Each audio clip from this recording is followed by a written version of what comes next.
Welcome to UPSC universe. So daily current అఫైర్స్లో భాగంగా మనం ప్రిలిమ్స్ ఎగ్జామినేషన్స్ అదేవిధంగా మెయిన్స్ ఎగ్జామినేషన్స్ ఈ రెండింటి ఓరియంటేషన్తో వేరియస్ ఇష్యూస్ని ఈ సెషన్లో డిస్కస్ చేద్దాము. సో ముందుగా మనకు చాలా ఇంపార్టెంట్, ఇది హిందూ పేపర్లో వచ్చిన ఎడిటోరియల్కు సంబంధించిన అంశం. సో మనం ఎంసీక్యూస్లో ఏ విధంగా అడుగుతారు అండ్ ఈ సమాచారాన్ని మనము డిస్క్రిప్టివ్ టైప్ ఎగ్జామినేషన్స్లో ఏ విధంగా వినియోగించుకోవచ్చు, ఈ రెండు కోణాలు ప్రతి అంశానికి సంబంధించి మీకు యూపీఎస్సీ యూనివర్స్ అందిస్తుంది. చూడండి, unscientific plastic disposal is causing soil and water pollution in the Indian Himalayan region. So భారతదేశంలో హిమాలయ ప్రాంత విస్తరణలో మనకు ప్లాస్టిక్ని విసిరివేయడం అన్నది ఏమి డిస్టర్బెన్స్ కలుగజేస్తుంది, ఇక్కడ భూమికి ఇక్కడి నీటికి, right. So micro plastic deposition found in mountains reverse, ఇక్కడ ఈ ప్రాంతం మొత్తం పెద్ద ఎత్తున ఇబ్బందులను ఎదుర్కొంటూ ఉన్నది. సో ఇప్పటికే ఎన్నో ఉన్న ప్లాస్టిక్ నిబంధనలను ఇది ఉల్లంఘిస్తూ ఉన్నది అని చెప్పి పేర్కొన్నది. సో మరి ఎంసీక్యూస్లో ఈ అంశం నుంచి ఏ విధంగా అడుగుతారు, in how many states and UTs Himalayans have spread. So హిమాలయాలు భారతదేశంలో ఎన్ని రాష్ట్రాలు ఎన్ని కేంద్రపాలిత ప్రాంతాల్లో విస్తరించి ఉన్నాయని అడుగుతున్నాడు. సో మొత్తం 11 రాష్ట్రాలు 2 కేంద్రపాలిత ప్రాంతాల్లో విస్తరించున్నాయి. సో ఇలాంటివి ఏంటంటే మనకు ఎగ్జామినేషన్స్లో ఒక్కొక్కసారి స్టేట్మెంట్ల రూపంలో ఇస్తూ ఉన్నాడు. సో అప్పుడు మళ్ళీ ఎన్ని స్టేట్స్ ఉన్నాయి లెక్క పెట్టుకోవడము ఇవన్నీ కూడా టైం వేస్ట్. సో కాబట్టి మీకు ఇలాంటి అంశాలన్నీ అందిస్తూ ఉన్నాం. సో ఇక్కడ చూడండి, ఇది పాత మ్యాప్ కాబట్టి ఇలా ఉన్నది, బట్ ఇక్కడ మనం 2 యూటీస్ని చూడాలి, జమ్మూ అండ్ కాశ్మీర్ అనే యూటీని చూడాలి, లడాక్ అనే యూటీ, ఈ 2 యూటీస్ అయిపోయినాయి. నెక్స్ట్ 1 హిమాచల్ ప్రదేశ్, 2 రైట్ ఇది మనకు ఉత్తరాఖండ్, 3 మనకి ఇది సిక్కిం అవుతుంది, అరుణాచల్ ప్రదేశ్, నాగాల్యాండ్, మణిపూర్, మిజోరం అండ్ త్రిపుర. నెక్స్ట్ వచ్చేసి మనకు మేఘాలయ, ఈ పార్ట్ మేఘాలయ, ఈ part Assam and then West Bengal. ఈ విధంగా మొత్తం 11 రాష్ట్రాలు లెక్క పెడితే మీరు 1 2 3 4 5 6 7 8 9 10 11 స్టేట్స్ అండ్ 2 యూటీస్, 2 కేంద్ర పాలిత ప్రాంతాల్లో మనకి విస్తరించి ఉన్నాయి. సో ఇక్కడ మనం మెయిన్స్లో ఏ విధంగా వినియోగించుకుంటాం. సో ఇటీవలి కాలంలో హిమాలయాలకు పొంచి ఉన్న ముప్పును మీరు ప్రస్తావించండి అన్నప్పుడు నేరుగా ఇచ్చేయాలి. సో 11 రాష్ట్రాలు 2 కేంద్రపాలిత ప్రాంతాల్లో విస్తరించి ఉన్న హిమాలయ పర్వత శ్రేణిలో మన ప్లాస్టిక్ పోగు కావడం అన్నది ఇక్కడ భూమి ఇక్కడి నీటికి ఇబ్బందికరంగా మారింది అని చెప్పి పలు పరిశోధనలు తెలియజేస్తూ ఉన్నాయి అని నేరుగా మనము ప్రస్తావించవచ్చు. సో ఇట్లా రాలేదు, భారతదేశంలో హిమాలయ శ్రేణులు అన్నవి ప్రాధాన్యం ఏంటి, బ్రాండ్ క్వశ్చన్ కదా ఎప్పుడైనా జాగ్రఫీలో, what is the importance of Himalayan. So ఇప్పుడు సాధారణంగా అందరూ స్టార్ట్ చేసేటప్పుడు మనకు ఏమని రాస్తారు, హిమాలయ శ్రేణులు ఆర్ హిమాలయన్ మౌంటైన్స్ అన్నవి they spread in the north and north east of the India and economical military importance is there, సైనికపరమైన ఆర్థికపరమైన సాంస్కృతికపరమైన ప్రాధాన్యం ఉంది, ఇది అందరూ స్టార్ట్ చేసేది. కానీ మీరు భిన్నంగా ఈ విధంగా చేయొచ్చు, 11 రాష్ట్రాలు 2 కేంద్రపాలిత ప్రాంతాల్లో విస్తరించి ఉన్న హిమాలయ పర్వత శ్రేణులు అనేవి ఆర్థిక సామాజికపరమైన అండ్ అదేవిధంగా రక్షణపరమైన అవసరాలను తీరుస్తున్నది. సో అంటే మనం 11 స్టేట్స్ అండ్ 2 యూటీస్ అని చెప్పి మనం ప్రత్యేకంగా ప్రస్తావించి ఈ విధంగా ప్రతి క్వశ్చన్కి ఒక పాయింట్ యాడ్ చేయడం, అందరు రాసిన దానికి కాస్త ప్రిఫిక్స్ అఫిక్స్ రూపంలోనూ మనం కొంత అడ్జెక్టివ్స్ని యాడ్ చేయడం ద్వారా, అది కూడా ఫ్యాక్ట్స్ బేస్డ్, ఒక్కొక్క క్వశ్చన్కి ఒక్కొక్క హాఫ్ మార్క్ ఎక్కువ పెంచుకోవచ్చు. సో అలాంటి అంశాలన్నింటినీ కూడా మీకు యూపీఎస్సీ యూనివర్స్ ప్రతిరోజు ఇక్కడి నుంచి అందిస్తుంది. కాబట్టి దయచేసి వీడియోని లైక్ చేయండి, షేర్ చేయండి, ఇంకా సబ్స్క్రైబ్ చేసుకుని అంటే సబ్స్క్రైబ్ చేసుకోండి. సో ఈ విధంగా ఇది ఒకటి. అండ్ నెక్స్ట్ మరి what is plastic overshoot day, right. ఇప్పుడు రేపొద్దున ఈ అంశాన్ని కూడా ఈ ఎస్సేలో ప్రస్తావించినారు, ప్లాస్టిక్ ఓవర్షూట్ డే అని. అంటే ప్లాస్టిక్ను మేనేజ్ చేయాలి మనం, అంటే ప్లాస్టిక్ పోగు పెరగకుండా నిర్వహించాలి. సో వచ్చిన ప్లాస్టిక్ వచ్చినట్టు రీసైకిల్ చేయాలి. అయితే ఎప్పుడైతే మన ప్లాస్టిక్ నిర్వహణ సామర్థ్యం వస్తున్న ప్లాస్టిక్ను మించిందో దాన్ని ప్లాస్టిక్ ఓవర్షూట్ డే అంటాడు. అంటే ఏంటి, 100 యూనిట్ల ప్లాస్టిక్ వస్తుంది, 100 యూనిట్లను మనం రీసైకిల్ చేయగలుగుతున్నాం, బ్యాలెన్స్ అయింది. కానీ ఈ ప్లాస్టిక్ రావడం అన్నది 120 యూనిట్లకు పెరిగింది, మన కెపాసిటీ మాత్రం 100 దగ్గరనే ఆగిపోయింది. సో ఇప్పుడు ఇది ప్లాస్టిక్ ఓవర్షూట్ అయింది అన్నమాట. సో దాన్ని ఓకే మన మన రీసైకిల్ పవర్ని అధిగమించింది, రైట్. సో ఇది మనకు ఎంసీక్యూస్లో అడిగే అవకాశం ఉన్న అంశం అన్నమాట. ప్లాస్టిక్ ఓవర్షూట్ డే ఎప్పుడు ఉంటుంది అని. సో మరి when India reach plastic overshoot day, భారతదేశం ఎప్పుడు రీచ్ అయింది, ఇది డేట్ కాబట్టి ఎంసీక్యూస్లో చాలా ఇంపార్టెంట్. January 6th, 2023. సో ఇప్పుడు ఇది మనకు పెద్ద ఎత్తున వార్తల్లో వచ్చింది కాబట్టి అడుగుతారు, హిమాలయ శ్రేణి ప్లాస్టిక్ షూట్ డేని ఎప్పుడు చేరుకుంది అంటే January 6, 2023, రైట్. సో ఇదొక అంశము, సో చాలా చాలా ముఖ్యమైనది, రైట్. అండ్ నెక్స్ట్ అంశానికి కాన మనం వెళ్తే, supreme court while hearing A writ petition of mandamus, right, directed union government to fix hospital treatment charges to be paid by the patients within next 6 weeks. So రానున్న 6 వారాల్లో మనకు ఏ రకమైన ఆరోగ్య సేవకు ఎంత ఫీజు వసూలు చేయాలి, సో దీనికి సంబంధించిన రైట్ దాన్ని నిర్ధారించి పేషెంట్లకు అందుబాటులో ఉంచాలి అని చెప్పి సుప్రీంకోర్టు ప్రభుత్వానికి సూచించింది. సో దీనికి మ్యాండమస్ అనే ఒక రిట్ను జారీ చేసింది. సో రైట్, రిట్ అని అంటే ఏంటి, ఆదేశము, మేము ఆదేశిస్తున్నాము అని చెప్పడం. సో మన రాజ్యాంగంలో హెబియస్ కార్పస్, మ్యాండమస్, సెర్షియోరరీ, కోవారెంటో ఇలాంటి ఎన్నింటినో ప్రస్తావించినారు, రైట్. సో మరి ఇందులో మ్యాండమస్ అంటే ఏంటి, what is mandamus? So mandamus అని అంటే మేము ఆదేశిస్తున్నాము అని. సో మనందరికి తెలిసిందే, ప్రభుత్వము కొన్ని రకాల విధులు నిర్వహించాలి, అది నిర్వహించడంలో విఫలమవుతే, అలా విఫలం కావడం వల్ల పౌరుల హక్కులకు భంగం కలిగితే సుప్రీంకోర్టు ఇచ్చే రిట్నే మ్యాండమస్ అని అంటాం. సో ఈ సందర్భంగా ఆ రిట్ను మనకు ఇచ్చింది. ఇది మ్యాండమస్ అనేది వార్తల్లోకి వచ్చిన నేపథ్యంలో ఎంబడే మనకు అడిగే అవకాశం ఉంటుంది, ఏ ఆర్టికల్స్ ఇలాంటివన్నీ ప్రస్తావిస్తారు. రేపొద్దున మీరు ఏదైనా భారతదేశంలో రిట్లను ఇచ్చే అధికారానికి సంబంధించి సుప్రీంకోర్టు, హైకోర్టుల మధ్య తేడాలేంటి, లేదా రిట్లను ఇచ్చే అధికారం ఏ వ్యవస్థలకు ఉంది, ఎలాంటి సందర్భాల్లో ఇస్తారో అన్నప్పుడు మీరు ఈ సమాచారాన్ని వినియోగించుకోవచ్చు. అంటే రీసెంట్గా యూజ్ చేశారు కాబట్టి. సో మ్యాండమస్ అనే రిట్ని ఇటీవలి కాలంలో సుప్రీంకోర్టు హాస్పిటల్లో వివిధ రోగాలకు సంబంధించిన ఫీజులను నిర్ధారించే విషయంలో ఉపయోగించింది అని చెప్పి రాయొచ్చు అన్నమాట. అంటే ఈ ఆస్పిరెంట్ అనేవాడు లేటెస్ట్ డేటా తోటి మనకు ఆన్సర్స్ ఇస్తున్నాడు అని చెప్పి మనకు ఆ విషయం అర్థమవుతుంది. So next, under which article writs can be issued, ఇక్కడ ఉండేవన్నీ కూడా మీకు ఎంసీక్యూస్కి ఉపయోగపడేవి. Which article which writs can be issued by SC and HC. So ఇక్కడ కేవలం సుప్రీంకోర్టుని అడగడం లేదు, హైకోర్టును సుప్రీంకోర్టు కలిపి అడుగుతున్నాడు. సో మీకు నేను ఆన్సర్స్ ఎట్లా చెప్తాను, మీకు ఆన్సర్స్ తెలిస్తే సో నేను ఆన్సర్ చెప్పేలోపు మీరు స్పందించండి, మీరు యూట్యూబ్లో వేదికగా టైప్ చేయండి. సో దట్ ఓకే మీరు ఇంట్రెస్ట్ అనేది మీకు కూడా పెరుగుతూ ఉంటుంది. సో 32 ఆర్టికల్ 32 ప్రకారం మనకు సుప్రీంకోర్టు రిట్స్ ఇస్తే, ఆర్టికల్ 226 ప్రకారం మీకు హైకోర్టులో రిట్లను జారీ చేస్తుంది. అయితే ఇప్పుడు మీరేం చేయండి, రిట్లను జారీ చేయడంలో సుప్రీంకోర్టు, హైకోర్టుకు మధ్య ఉండే తేడాలు, సారూప్యతలు, దీన్ని మీరు రాసుకోగలిగితే మీకు ఎస్ఏ టైప్ అవుతుంది. ఓకే, సో రాసుకోండి. మీకు ఇంకా ఎవరైనా ఫ్యాకల్టీలకు చూపించండి, లేదు అని అంటే మీ ఇతర ఫ్రెండ్స్కి చూపించండి, కంపేర్ చేసుకోండి. సో దట్ మీ నాలెడ్జ్ రోజుకు కనీసంగా ఈ విధంగా ఈ యూట్యూబ్ మేము ఇచ్చే సెషన్ వల్ల రోజుకు ఒక 5-6 క్వశ్చన్స్ మీరు రాసుకోగలిగినా, రోజుకు ఒక పాయింట్ యాడ్ అయినా 100% మెయిన్స్లో మీ విజయానికి మరింత దగ్గర అవుతారు మీరు, right. And next, issuing writ has been taken from which constitution. So మరి రిట్లను జారీ చేయడం అనే ప్రక్రియ భారతదేశం ఎక్కడి నుంచి స్వీకరించింది అని అంటున్నాడు. యూకే నుంచి స్వీకరించింది.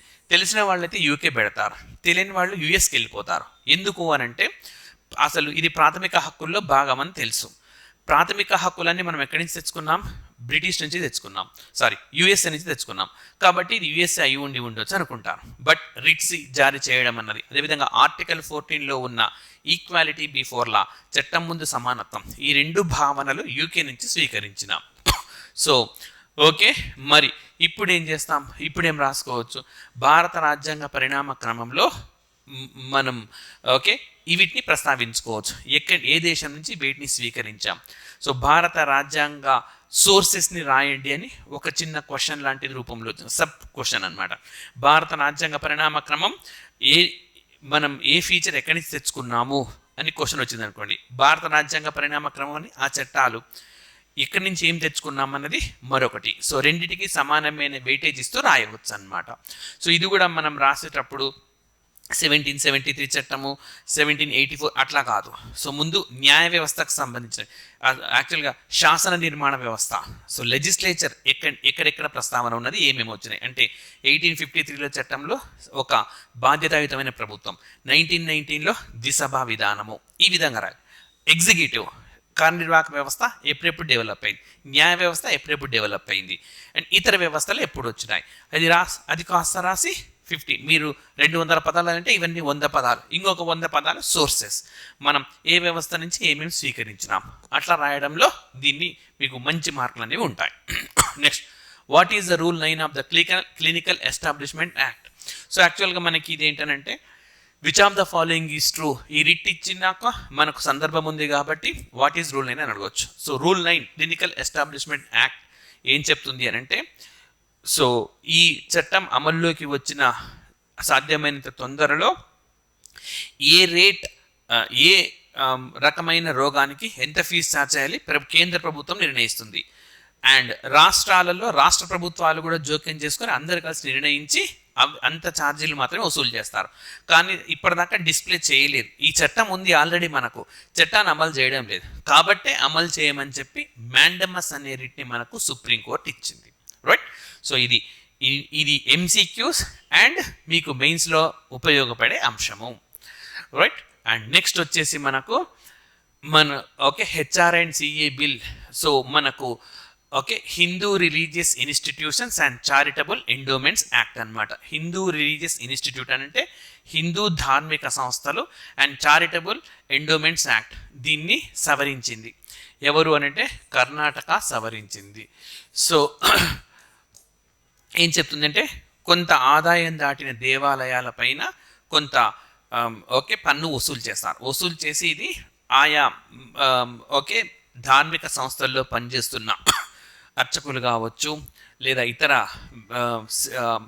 అడ్మినిస్ట్రేషన్లో ఉండే వాళ్లకు వెచ్చిస్తారనమాట. సో అందుకోసం దీన్ని సవరించినారు. రైట్. సో ఇక్కడ మనకు నేర్చుకోవాల్సింది ఏంటంటే వాట్ ఆర్టికల్ 197 చేశానన్నాడు. రైట్. సో చూడండి, యాక్చువల్గా మనకు కేంద్రంలో సాధారణ బిల్లు పెట్టారనుకో, లోక్సభ ఆమోదించింది, రాజ్యసభ ఆమోదించలేదనుకోండి, అప్పుడు ఏం చేస్తారు? రైట్. అప్పుడు ఉభయ సభల సంయుక్త సమావేశం ఏర్పాటు చేస్తారు ఆర్టికల్ 108 ప్రకారం. 108 మనం ఈ ఎమర్జెన్సీ అధికారం అనేది ఆస్ట్రేలియా నుంచి స్వీకరించినాం. ఎమర్జెన్సీ అంటే నా ఉద్దేశం ఒక సభ ఆమోదించి ఇంకొక సభ ఆమోదించినప్పుడు ఈ 108 ప్రకారం మనకు ఉభయ సభల సంయుక్త సమావేశం ఏర్పాటు చేస్తాం కేంద్రంలో. అయితే రాష్ట్రంలో అలాంటి ప్రొవిజన్ ఉన్నదా అంటే లేదు. అసెంబ్లీ పాస్ చేసిన తర్వాత లెజిస్లేటివ్ కౌన్సిల్ ఆ బిల్లును ఆమోదించలేదనుకోండి, అదే బిల్లును మళ్ళీ శాసనసభ ఆమోదిస్తే ఈసారి రెండోసారి ఖచ్చితంగా శాసన మండలి ఆమోదించినట్టుగానే భావించాల్సి ఉంటుంది. అంటే రాష్ట్ర స్థాయిలో రెండవ సభ అన్నదానికి పెద్దగా పవర్స్ లేవు. ఇప్పుడు మనకు మెయిన్స్లో ఏమని అడగవచ్చు? ద్విసభా విధానం కేంద్రంలో ఉన్నది, కొన్ని రాష్ట్రాల్లో ఉన్నాయి. కేంద్ర రాష్ట్రాలలో ద్విసభా విధానంలో ఉండే తేడాలను ప్రస్తావించండి అన్నప్పుడు మనకు ఈ ఆర్టికల్స్ కోట్ చేస్తూ ప్రస్తావించాలి. అండ్ ఇది రాసే క్రమంలో భాగంగా మనం ఇదొక్క పాయింట్ యాడ్ చేయాల్సి ఉంటుంది. ఇటీవల కర్ణాటక రాష్ట్రంలో శాసనసభ ఆమోదించిన బిల్లును శాసన మండలి తిరస్కరించింది, కానీ మళ్ళీ శాసనసభ దీన్ని ఆమోదించింది. దీంతో ఈ బిల్లు గవర్నర్ వద్దకు చేరుతుంది అని రేపు రాష్ట్రం అనుకోండి. మనము అందరూ ఈ ఈ సిస్టమ్స్ ఏవైతే ఉన్నాయో స్టాండర్డ్ బుక్స్లో అన్నీ ఉన్నాయి కాబట్టి అందరూ ప్రస్తావిస్తారు. కానీ మనకెందుకు ఒక మార్క్ ఎక్కువ వస్తుంది? కర్ణాటక లేటెస్ట్ అంశాన్ని మనం ప్రస్తావించినాం కాబట్టి, రైట్. సో ఆ విధంగా ఇది ఉంటుంది. అండ్ అదేవిధంగా which article provides for state to make laws for regulating secular activities of religious places.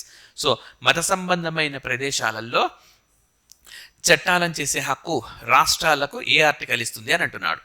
The article 25 class 2 అందిస్తుంది, right. So article 25 class 2 so చాలా చాలా ఇంపార్టెంట్. ఓకే, సో మన ఉద్దేశం అంతా కేవలం ఎంసీక్యూస్ మాత్రమే కాకుండా మెయిన్స్కు కూడా మీకు చాలా కంటెంట్ అందించడం. సో కేవలం పొలిటికల్, ఎకానమీ, సొసైటీకి సంబంధించిన రానున్న రోజుల్లో ప్రతి నిత్యం ఇదే విధంగా మీకు యూపీఎస్సీ యూనివర్స్ అందిస్తుంది, రైట్. అండ్ దయచేసి వీడియోని లైక్ చేయండి, షేర్ చేయండి, సబ్స్క్రైబ్ చేసుకుని అంటే సబ్స్క్రైబ్ కూడా చేసుకోండి. నెక్స్ట్ అంశం మనకు India signed an MOU with Cambodia and biodiversity conservation with special focus on tiger reintroduction in Cambodia. So Cambodia దేశం ప్రపంచంలోనే అతిపెద్ద హిందూ దేవాలయం ఇక్కడే ఉంటుంది, అంగర్వోట్ దేవాలయం అని, అంగర్కోట్ అని. ఈ దేవాలయం అన్నది ఇటీవలే మనకు 8వ వింతగా కూడా ప్రకటించినారు, 8th వండర్ ఆఫ్ ద వరల్డ్గా దీన్ని ప్రకటించినారు. మరి అలాంటి ఇంపార్టెన్స్ ఉన్న ఈ దేశంలో టైగర్స్ని ఇంట్రడ్యూస్ చేయాలని చెప్పి నిర్ణయించినారు. సో భారతదేశం నుంచి తీసుకువెళ్ళనున్నారన్నమాట. దీనికి 2 దేశాల మధ్య ఒక అవగాహన ఒప్పందం కుదిరింది. నేరుగా మనకు అడగదగ్గ క్వశ్చన్ ఏంటి అని అంటే, పులుల ఏ దేశంలో జీవ వైవిధ్య సంరక్షణ కోసం పులులను వారికి అందించాలని చెప్పి భారత ప్రభుత్వం నిర్ణయించిందంటే కంబోడియా దేశం అని చెప్పి చెప్పుకోవాలి. సో కంబోడియా దేశం ఏషియన్ అనే ఒక కూటమిలో భాగం అనమాట. ఏషియన్ అంటే Association of South East Asian Nations, అంటే ఆగ్నేయ ఆసియా దేశాల కూటమిగా చెప్పుకోవచ్చు. ఓకే, సో మరి from which countries India bought cheetahs. సో మనం కూడా చీతాలను తెచ్చుకున్నాం మన దేశంలోని జీవ వైవిధ్యతను కాపాడుకోవడం కోసం. ఏ దేశం నుంచి అని అన్నాడు. సో నమీబియా అనే దేశం నుంచి, అదేవిధంగా దక్షిణాఫ్రికా అనే దేశం నుంచి, నమీబియా దేశం నుంచి, దక్షిణాఫ్రికా అనే దేశం నుంచి, right. And next India's largest tiger reserve is coming up in which state. So భారతదేశంలో అతిపెద్ద టైగర్ రిజర్వ్ అనేది ఏ రాష్ట్రంలో రానుంది అని అంటున్నాడు. సో ఇది మధ్యప్రదేశ్లో రానుంది. ఇవన్నీ ఎంసీక్యూస్లో బాగా అడగదగ్గ క్వశ్చన్స్. మధ్యప్రదేశ్లో నోరాదేహి ప్లస్ దుర్గావతి, సో రాణి దుర్గావతి. సో ఈ 2 టైగర్ రిజర్వ్స్ను కలిపేస్తున్నారు. ఈ రెండింటిని కలిపేసి ఒక కొత్త టైగర్ రిజర్వ్ ఏర్పాటు చేయబోతున్నారు. ఇవి 2 కలిపినప్పుడు భారతదేశంలోనే ఇది అతిపెద్ద టైగర్ రిజర్వ్గా మారనున్నది, రైట్. మరి ఇంకా ఇప్పుడు ప్రస్తుతం భారతదేశంలో తెలుగు రాష్ట్రాల్లో అతిపెద్ద టైగర్ రిజర్వ్ విస్తరించి ఉంది. సో మన 2 తెలుగు రాష్ట్రాలు మీకు తెలిసిన సంగతే కదా, శ్రీశైలం, నాగార్జున సాగర్ టైగర్ రిజర్వ్ అని చెప్తామన్నమాట. And July 29th international tiger డేగా మనము నిర్వహిస్తాం. మరి ఈ అంశం మెయిన్స్లో వస్తుందా అంటే పర్యావరణం అనే అంశంలో రావచ్చు. జీవ వైవిధ్య సంరక్షణకు ఇటీవలి కాలంలో భారత్ తీసుకుంటున్న చర్యలు ఏంటి అన్నప్పుడు ఈ అంశాన్ని ప్రస్తావించవచ్చు. సో పులుల సంఖ్య తగ్గకుండా, చీతాల సంఖ్య తగ్గకుండా భారతదేశంలో ఎప్పుడో 1953లో అంతరించినాయని చెప్తున్నారు చీతాస్. వాటిని తీసుకురావడం ద్వారా మరోసారి జీవ వైవిధ్యాన్ని కాపాడడం కోసం ఈ చర్య. అదేవిధంగా కేవలం మన దేశంలో కాకుండా ఈ భూమిపైననే మనం జీవ వైవిధ్యాన్ని కాపాడాలి. ఇలా కాపాడడం కోసం కాంబోడియాకు మనం పులులు ఇస్తున్నాం. ప్రపంచంలోనే పులులు అత్యధిక సంఖ్యలో భారతదేశంలో ఉన్నాయి. భారతదేశంలో పులులు అత్యధిక సంఖ్యలో మనకు మధ్యప్రదేశ్ రాష్ట్రంలోనే ఉన్నాయి. సో ఇవన్నీ అంశాలు మీరు సందర్భానికి క్వశ్చన్కి అనుగుణంగా ఎక్కడైనా వినియోగించుకోవచ్చు, రైట్. అండ్ నెక్స్ట్ ఇంకొక అంశం వచ్చేసి మనకు కలకత్తా హైకోర్టు జడ్జ్ అభిజిత్ గంగా ఉపాధ్యాయ రిజైన్ చేస్తానని ప్రకటించినారు. సింపుల్గా చెప్పుకోవాలి అనుకుంటే ఆయన రాజకీయాల్లోకి ప్రవేశిస్తున్నారు. సో రాజకీయాల్లోకి రావడం కోసం ఆయన రాజీనామా చేస్తున్నారు. మరి అట్లా అడుగుతారా అంటే మనం దీన్ని ఆధారంగా చేసుకొని చాలా అంశాలు నేర్చుకోవాల్సి ఉంటుంది. సో ఫస్ట్ హైకోర్టు జడ్జీలను ఎవరు నియమిస్తారు? సో హైకోర్టు జడ్జీలను, అదేవిధంగా సుప్రీంకోర్టు జడ్జీలను ఎవరినైనా సరే భారత రాష్ట్రపతి నియమిస్తారు. సుప్రీంకోర్టు జడ్జీలను ఆర్టికల్ 124 ప్రకారం నియమిస్తారు. హైకోర్టు జడ్జీలను ఆర్టికల్ 217 ప్రకారం నియమిస్తారు అన్నమాట. ఎవరు అంటే భారత రాష్ట్రపతి. So what is the evolution of the collegium system? Collegium system పరిణామ క్రమాన్ని చర్చించండి అన్నప్పుడు మనం first judges case, second judges case, third judges case అని 3 ఉంటాయి మనకు. 1983లో ఫస్ట్ జడ్జెస్ కేసులో ఏమని చెప్పినారు? యాక్చువల్గా రాజ్యాంగంలో president of India appoints supreme court judges in concurrence with the supreme court chief justice అన్నాడు, అంటే సంప్రదించి అన్నాడు. సో మొదటి జడ్జెస్ కేసులో ఏమని చెప్పింది సుప్రీంకోర్టు అంటే కన్కరెన్స్ అంటే కంపల్సరీ కాదు అని చెప్పింది. కానీ తర్వాత ఏం చెప్పింది? Supreme court chief justice of India చెప్పిన వారిని కంపల్సరీగా నియమించాలి, కానీ సుప్రీంకోర్టు చీఫ్ జస్టిస్ మరొక 2 సీనియర్ న్యాయమూర్తులను సంప్రదించి వారి పేర్లను సూచిస్తారు అని చెప్పింది. థర్డ్ జడ్జెస్ కేసులో ఏమని చెప్పింది? ఈసారి కూడా అదే చెప్పింది, కంపల్సరీగా సుప్రీంకోర్టు ప్రధాన న్యాయమూర్తి సూచించిన వ్యక్తులను నియమించాలి, కాకపోతే చీఫ్ జస్టిస్ ఆఫ్ ఇండియా 4 సంప్రదిస్తారు సీనియర్ న్యాయమూర్తి. ఈ 4 ప్లస్ ప్రధాన న్యాయమూర్తి కలిపి కొలీజియం సిస్టమ్గా డెవలప్ చేశారు. రైట్. సో ఆ విధంగా మరి ఈ కొలీజియం సిస్టమ్ భారతదేశంలో న్యాయ నియామకాల ప్రక్రియను చర్చించండి అని చెప్పి మనకు క్వశ్చన్ అడిగే అవకాశం ఉన్నది, అప్పుడు దీన్ని ప్రస్తావించవచ్చు. అండ్ వాట్ ఈజ్ ఎన్జాక్ అన్నాడు? నేషనల్ జ్యుడిషియల్ అపాయింట్స్ కమిషన్, జాతీయ న్యాయ నియామకాల కమిషన్ అన్నమాట. సో జాతీయ న్యాయ నియామకాల కమిషన్ను 99వ రాజ్యాంగ సవరణ ద్వారా ప్రవేశపెట్టారు, 99th అమెండ్మెంట్ యాక్ట్. సో అయితే ఈ ఎన్జాక్ను సుప్రీంకోర్టు సమీక్షించి ఇది బేసిక్ స్ట్రక్చర్ని అంటే మౌలిక స్వరూపాన్ని ఉల్లంఘిస్తుంది అని చెప్పి దాన్ని తొలగించింది అన్నమాట. సో ఈ అంశం మనకు ఎగ్జామినేషన్లో వినియోగించుకోవచ్చు. ఎందుకనంటే అసలు మౌలిక స్వరూపాన్ని భారత పార్లమెంటుకు రాజ్యాంగాన్ని సవరించే హక్కు ఉంది, కానీ మౌలిక స్వరూపాన్ని మాత్రం సవరించే హక్కు లేదు అని చెప్పి కేశవానంద భారతి కేసులో చెప్పింది. సో 50 సంవత్సరం లాస్ట్ ఇయర్కి అంటే 2023కి ఈ జడ్జిమెంట్ వెలువడి మనకు 50 సంవత్సరాలు పూర్తయింది, April 24 నాటికి.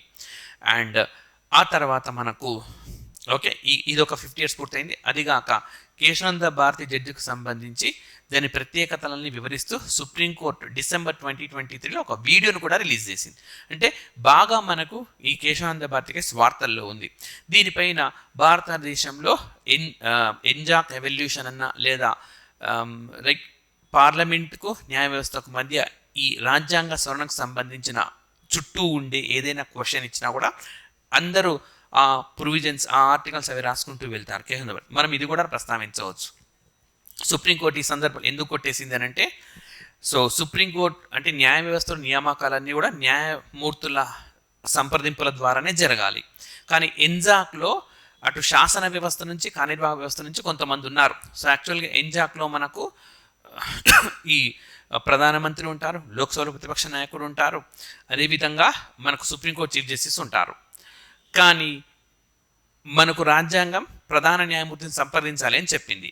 కానీ ప్రధానమంత్రి వచ్చాడంటే కార్యనిర్వాహక వర్గం వాళ్ళు ఎన్జాక్లో ఎంటర్ అయినారు, లోక్సభలో ప్రతిపక్ష నాయకుడు వచ్చినాడంటే శాసన వ్యవస్థకు సంబంధించిన వాళ్ళు ఎంటర్ అయ్యారు. అంటే న్యాయ వ్యవస్థ అధికార పదిలో కార్యనిర్వాహక వ్యవస్థ శాసన వ్యవస్థలు ప్రవేశించినాయి.